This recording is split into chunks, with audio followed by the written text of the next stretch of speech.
அனைவருக்கும் வணக்கம்.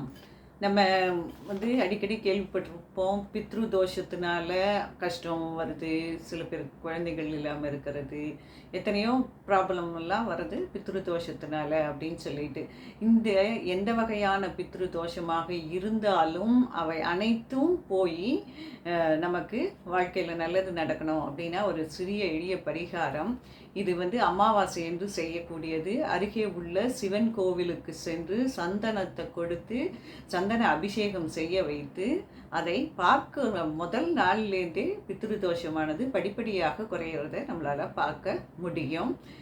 சப்போஸ் சில பேருக்கு கோவிலுக்கு போய் சந்தன அபிஷேகம் செய்வதை பார்க்க முடியாது, அந்த பக்கத்தில் கோவில் இல்லை, அந்த மாதிரி இருக்கிற பட்சத்தில் ஒவ்வொரு அமாவாசை அன்றும், அதாவது இந்த 9 அமாவாசை இதை செய்யணும். அந்த ஒவ்வொரு அமாவாசையில் ஒரு 100 கிராம் பச்சரிசி, 50 கிராம் எள்ளு, 100 கிராம் வெல்லம், ஒரு கட்டு அகத்திக்கீரை, 2 வாழைக்காய், இது எல்லாத்தையும் பசுமாட்டுக்கு சாப்பிட கொடுக்கும் பொழுது 9 வாரங்கள் 9 அமாவாசை என்று அவர்கள் செய்யும் பொழுது நிச்சயமாக பித்ரு தோஷம் முழுமையாக நீங்கி அவர்கள் வாழ்வில் வெளிச்சம் வருவதை கண்கூடாக பார்க்க முடியும். எதுவுமே வாழ்க்கைங்கிறதே ஒரு நம்பிக்கையோட அடிப்படையில் தான் நம்ம பரிகாரம் செய்வதாக இருந்தாலும் சரி, இல்லை பக்தியோடு பகவானை பிரார்த்திப்பதாக இருந்தாலும் சரி, நம்பிக்கையோடு செய்யும் பொழுது அதன் பலனை நிச்சயமாக நம்மளால் அடைய முடியும். நன்றி, வணக்கம்.